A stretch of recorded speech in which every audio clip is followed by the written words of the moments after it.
This is NPR's Book of the Day. I'm Kia Miaka Natis. The name Paris Hilton might make you think about a wealthy family legacy, tiny, yipping chihuahuas, rhinestones, glamour, not to mention those famed juicy couture sweatsuits. She truly was an icon of early 2000s America.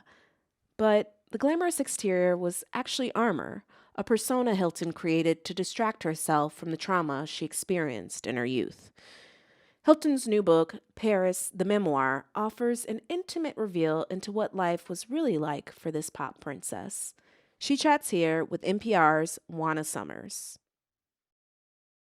Paris Hilton was the it girl of the early 2000s. Hey, Paris, how you doing? Paris, can we get a picture, please? Constantly followed by paparazzi, Hilton was a mainstay in tabloid gossip and the center of the party scene. She had her own reality show. Tell your grandsons we're in town. We're single and we're here for 5 weeks. Her own tagline. That's hot. And her own album. Even though the guys are crazy, even though the stars are blind.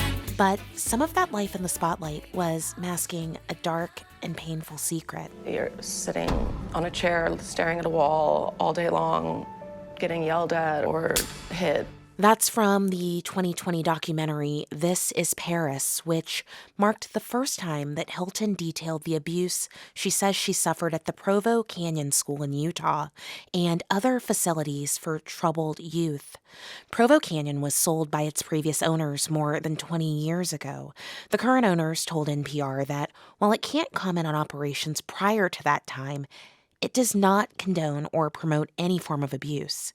And now, Hilton is revealing more about her experience in her new book, Paris, the Memoir. It was difficult to talk about because it was something that I just had not even said out loud. Because when I got out of there, I made a promise to myself that I was never going to tell anyone about it. And this was not part of my story. And that's why I basically created this character, Paris Hilton, in order to not have to think about or feel the trauma that I went through and experienced. I spoke to Hilton about the evolution both she and the media have gone through since she created Paris, the character, in a pre-influencer era. Those times have really changed, and I'm so grateful for that because growing up, it was just so difficult to have to deal with the media, the constant scrutiny when, we were just young girls living our lives and figuring out who we were and, to have the media constantly just harassing us. It was very painful. Mm-hmm. What do you think society has learned from the way that it treated you and other women living in that moment? What do you think that we've learned from that experience? I think that people are finally understanding that it wasn't right. And I've just seen so much change, especially in the past few years, of people speaking about mental health and how it's affected them. And I'm just really proud of the change. I know that we still obviously have work to do, but I see it moving in the right direction. You recently became a mom, and first of all, I want to say congratulations. Thank you.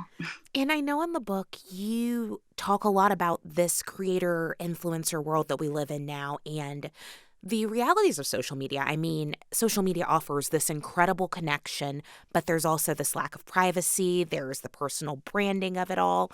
And it's got to be really hard to be a young person coming up in that. And I know that your son is really young, but do you think about how you will introduce him or future children you might have to that world and help them understand it and navigate it? Yeah, I think I can't even imagine being a teenage girl and having to deal with, just the pressures of it and the trolls online and these filters and just all of it. It must just be so incredibly hard. So I think it's important to teach your children that the opinions of others doesn't matter. It's more important what you think of yourself and to not base your whole life on it. I want to turn now to a part of your book that you preface with a warning that was tough to read, that it felt tough for you to recall, where you detailed the trauma that you experienced in years spent in schools that were for so-called troubled teens, including the residential Provo Canyon School in Utah. And I know that this is a story that you first talked about in the documentary, This is Paris, and you wrote that this was an experience that you buried deeply.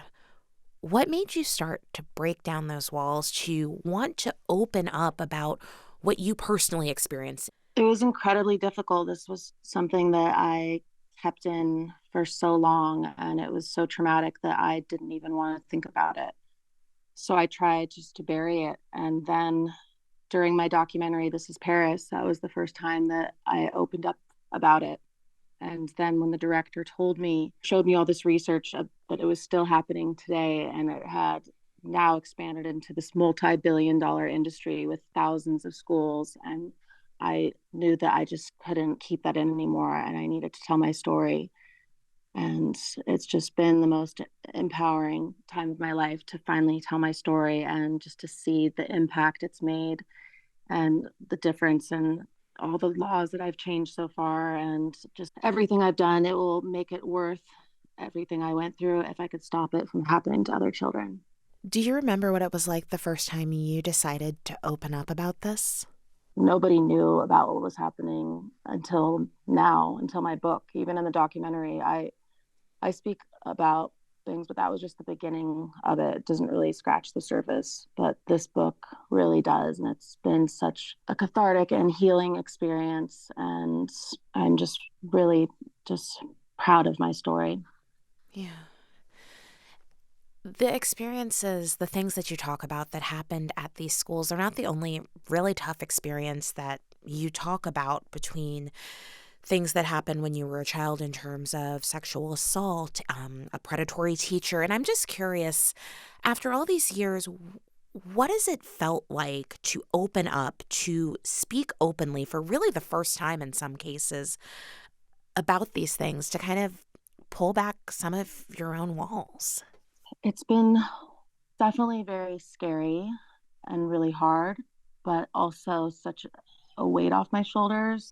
And even though it was so difficult to put this in my book, I just know that there are so many other girls, boys, women, men who have been through the same thing as me, and they hold on to a shame. And that shame should not be on us. It should be on the people that hurt us, because I feel that shame is such a powerful thing, and it's really should never be on the person who is hurt ever. And I think that's just a really important lesson for people to know, and to know that they're not alone. You know, I have to tell you that when I learned that I was going to be speaking with you, I immediately told my stepdaughters, and they're 14 and 16, and their eyes just totally lit up, and they were a little starstruck, as many kids that age might be.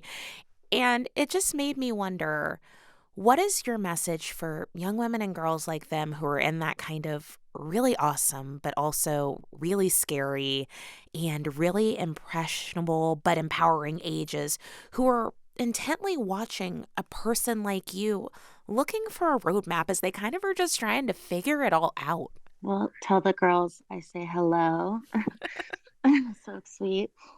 And yeah, I think my message to them is just to be who you want to be, and to not put so much attention on outside opinions of people who are not in your circle or in your life. I think it's just important to love yourself and surround yourself with kind, good people who want the best from you, and to really value yourself and just live your life in the way that makes you feel the happiest. We've been speaking with Paris Hilton. Her memoir, Paris the Memoir, is out now. Thank you so much for speaking with us. Oh, thank you.